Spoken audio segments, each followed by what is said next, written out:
ეთერშია ბიზნესი რუსთავი ორზე, მე ჟურნალისტი სოფო ოხანაშვილი გრიგა ვარ. რუსთავი ორის დაბადების დღესთან ერთად დღეს არის ბავშვთა დაცვის საერთაშორისო დღე და მინდა მივულოცო ყველა ბავშვს და უსურვო ბედნიერი მომავალი.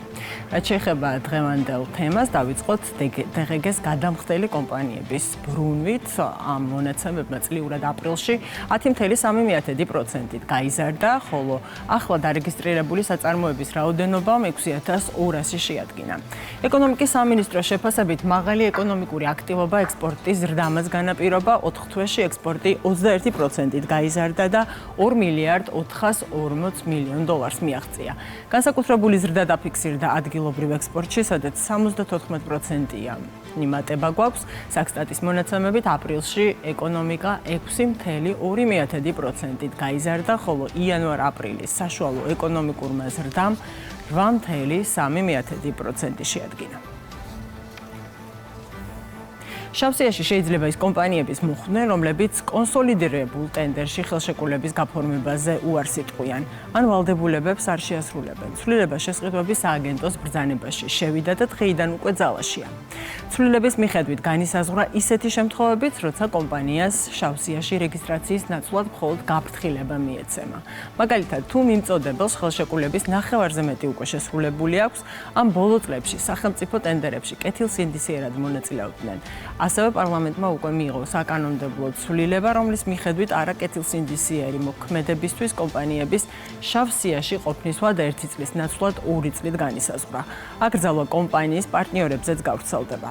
ეს საკანონმდებლო ცვლილება კი ძალაში 2027 წლის იანვრიდან შევა.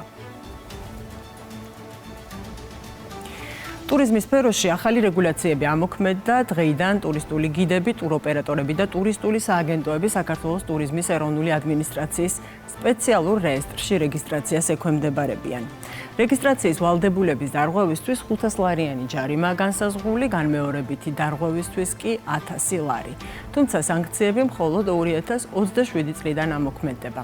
სავალდებულო გახდა ასევე რისკის შემცველი ტურისტული მომსახურების მიმწოდებლების სერტიფიცირებაც. ამ შემთხვევაშიც სერტიფიკატის გარეშე საქმიანობისთვის ჯარიმების დაკისრება 2027 წლიდან დაიწყება. ცვლილებებით ეკონომიკურ საქმიანობათა რეესტრში რეგისტრაცია სავალდებულო აღარ იქნება და ნებაყოფლობით ხდება. შესაბამისად, ამ მოთხოვნის შეუსრულებლობისთვის ადრე გათვალისწინებული სანქციები აღარ ამოქმედდება.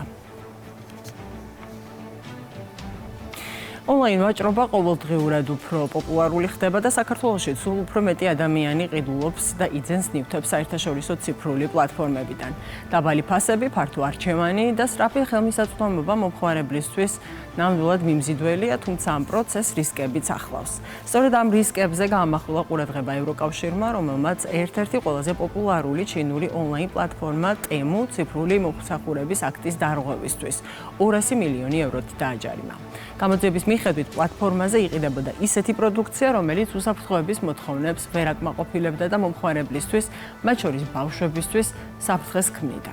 რამდენად დაცულია მომხმარებელი ონლაინ ვაჭრობისას, როგორ უნდა შევამოწმოთ პროდუქტის ხარისხი და უსაფრთხოება, რა გამოწვევების წინაშე დგა საქართველო ამ პირობებში, როდესაც უცხოური ონლაინ პლატფორმებიდან შეკვეთები წლიდან წლამდე იზრდება. ამ თემებზე ვისაუბრებთ და არა მხოლოდ ჩვენ სტუმართან ერთად, ჩვენი სტუმარია ელკომერციის ასოციაციის პრეზიდენტი თამარ გოგოლაშვილი. მოგესალმებით თამარ და მადლობა სტუმრობისთვის.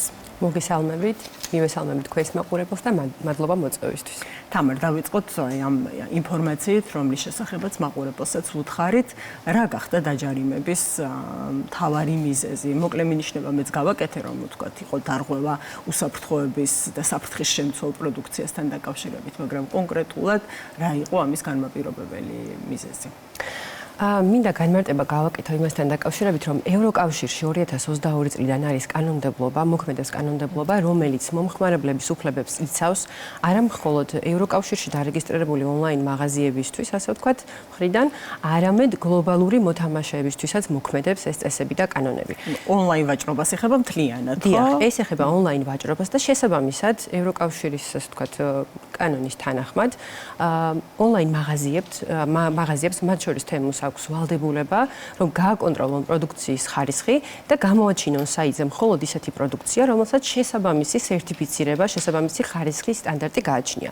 თუმცა ამ მოთხოვნების მიუხედავად, როგორც აღმოჩნდა, მაინც იყიდებოდა თემულზე ევროკავშირის მოქალაქეებისთვის ისეთი პროდუქცია, რომელიც აღმოჩნდა სიცოცხლისთვის საშიში, საზიანო, ეს იყო საბავშვო პროდუქცია, იყო ელექტრომოწყობილობებზე საუბარი და ასე შემდეგ. ანუ ეს არის, ასე ვთქვათ, ევროკავშირის მხრიდან ძალიან დიდი ზრუნვის, ასე ვთქვათ,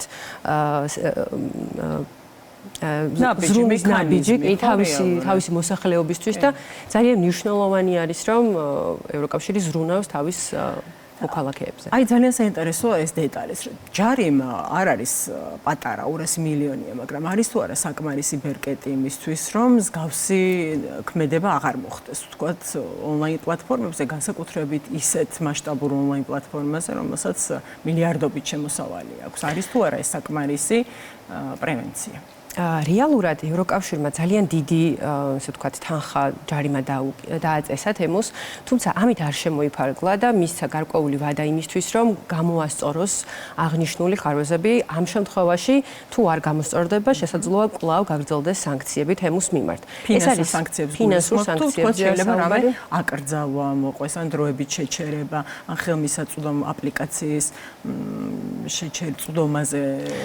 ოფიციალურ განცხადებაში ამასთან დაკავშირებით ესე კონკრეტულად არ იყო საუბარი, თუმცა შესაძლოა ესეც მოხდეს. ანუ არსებობს ბერკეტები ევროკავშირში იმისა, რომ ასე ვთქვათ, დაიბლოკოს პლატფორმა თუ ის ევროკავშირის მოსახლეობისთვის არის სიცოცხლის, ასე ვთქვათ, საფრთხის შემცველი კი.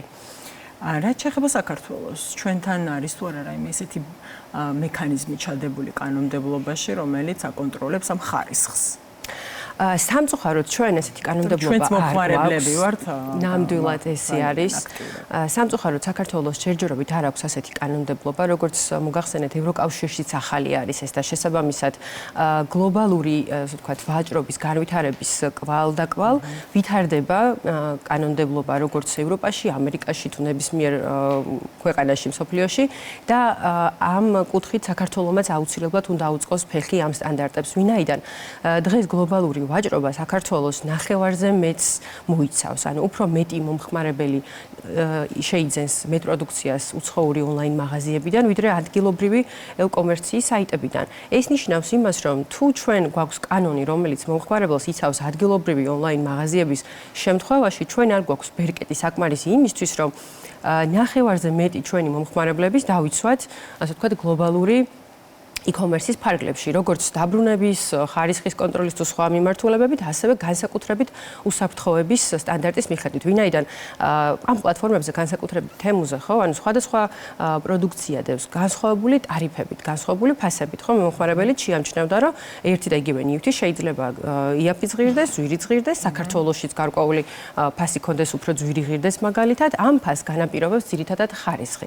ანუ ფოტო შეიძლება ერთი იყოს, მაგრამ ხარისხი აბსოლუტურად განსხვავდება. ის რაც საქართველოში შემოდის მაგალითად ხო რასაც ადგილობრივი იმპორტიორები შემოიტანენ ეს მკაცრად კონტროლდება საქართველოს კანონმდებლობით და ის პროდუქცია აკმაყოფილებს სტანდარტებს ხარისხის სტანდარტებს რაც გვაქვს საქართველოში დაწესებული. დიახ, აი ეს ძალიან საინტერესო დეტალია რომ ჩვენი მაყურებელიც არ დავაფრინოთ. რეალურად საქართველოში მოქმედი ელექტრონული კომერციის წარმომადგენლებიც ხო საიდანღაც იმპორტირებ, რა თქმა უნდა ადგილობრივი წარმოების პროდუქციაც იყიდება, მაგრამ საიდანღაც იმპორტირებ პროდუქციაც ხო თავსდება ამ პლატფორმებზე ეს ხარისხი რამდენად დაცულია, რამდენად უნდა კონდეს მომხმარებელს ამის განცდა და რატომ უნდა კონდეს ეს განცდა? ეხლა თქვენ მაგ თემას შეეხეთ ზუსტად.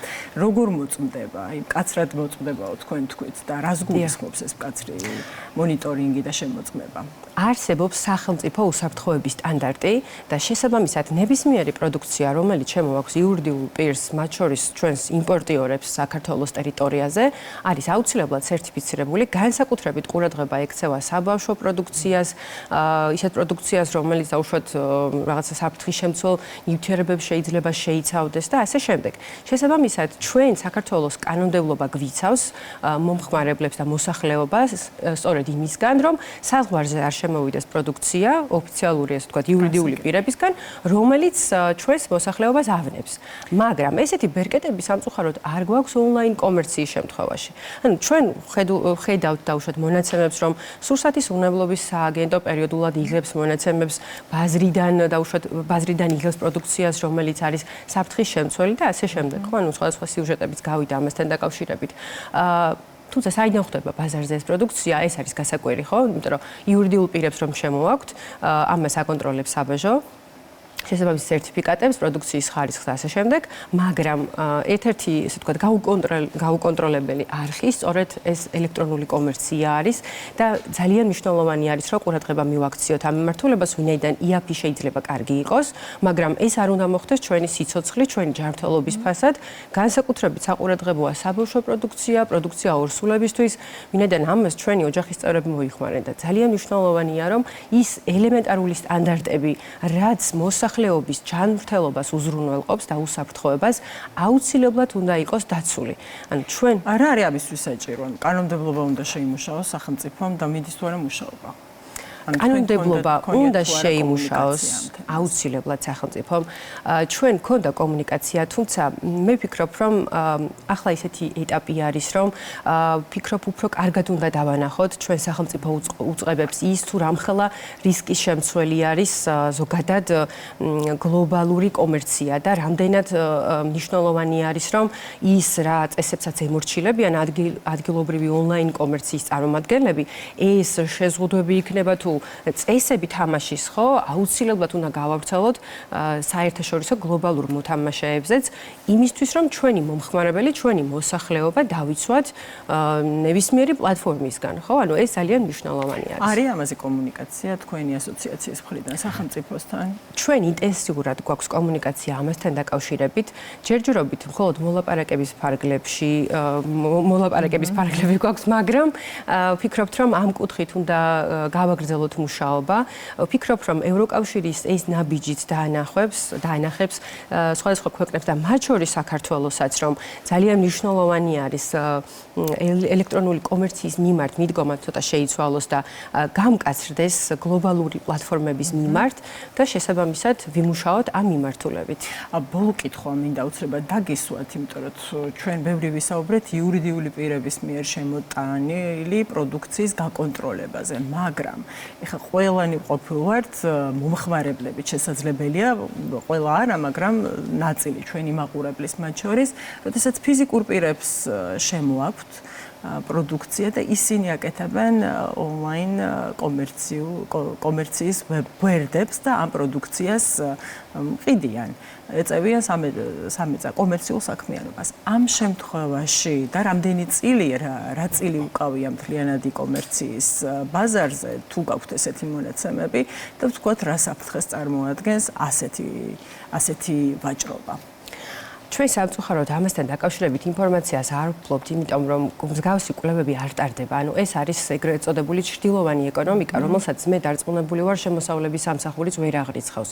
ეს უფრო მეტად მათი უწყების საკითხი არის და შესაბამისად ძალიან მნიშვნელოვანი არის და ჩვენი ასოციაციის პოზიცია არის ისეთი, რომ ნებისმიერი კომერციული საქმიანობა უნდა გარკვეულ ჩარჩოებში მოექცეს, ფიზიკური პირიც, მათ შორის რომელიც ეწევა სამეწარმეო საქმიანობას, უნდა გამომდინარეობდეს მაქსიმალური ეთიკის ნორმებიდან. იქიდან გამომდინარე, რომ ჩვენი მომხმარებლების ასეთ უსაფრთხოებაზე არის აქ საუბარი.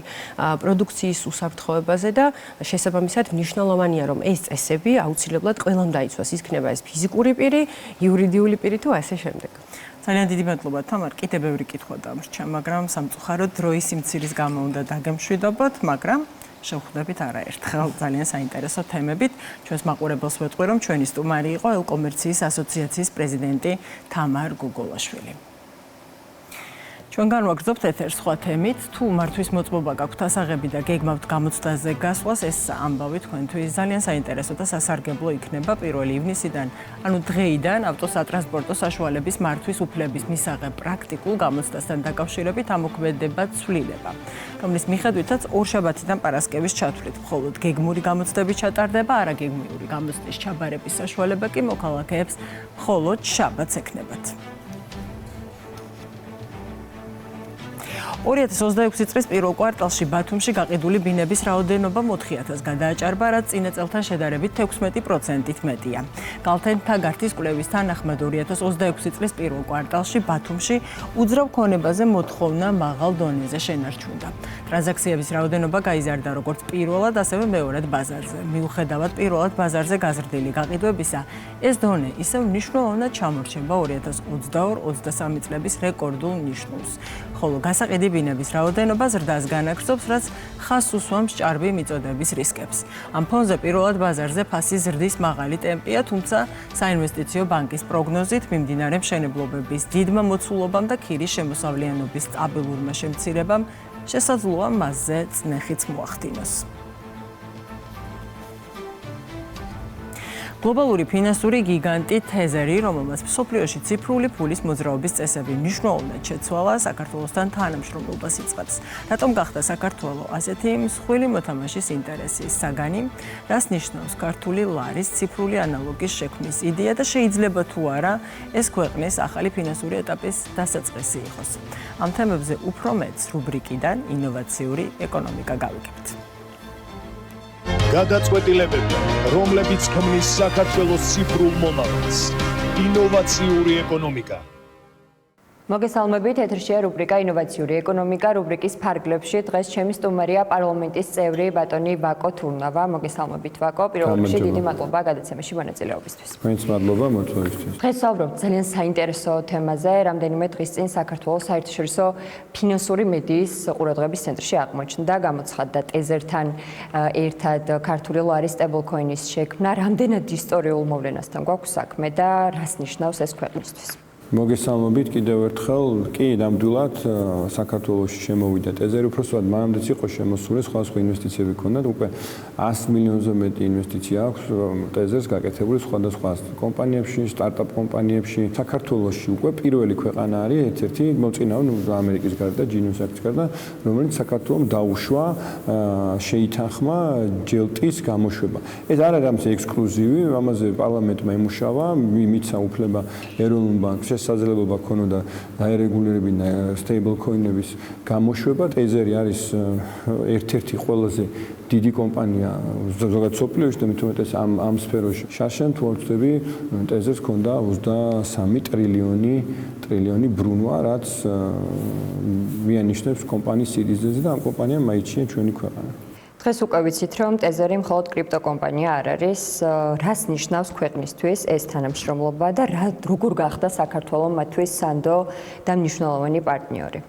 ერთ-ერთი კომპანია იყო ტეზერსი, რომელსაც ვემუშავებოდი და მათ სულ თავიდან მახსოვს 1 წლის წინ თქვეს, რომ კი შემოსვლით შემოვიდეთ, მაგრამ არ გაქვთ ესეთი ჩარჩო, რომელიც მოგცემს უფლებას, რომ ვიმუშაოთ სრულფასოვნად და მაქინან დავიწყეთ უკვე მუშაობა. საქართველოს კერძოდ რა გააკეთა, ხო, შევიმუშავეთ სპეციალური ჩარჩო, განსაზღვრეთ AML-ი, ანუ ფულის გათეთრების პროცედურები, განსაზღვრეთ რეზერვები, რამდენი უნდა იყოს, სტანდარტები და ასე შემდეგ, ზუსტად იმის რომ ჩვენი ქვეყანა რომელიც ჯელტის იყიდის იყოს დაცული. მაყურებელს რომ გავუმარტოთ და მარტივად რომ ავუხსნათ. როდესაც ჯელტი ამოქმედდება, რა შეიცვლება პრაქტიკაში? რა სარგებელს მიიღებს ბიზნესი, ფინანსური სექტორი და ბუნებრივია მოქალაქეები?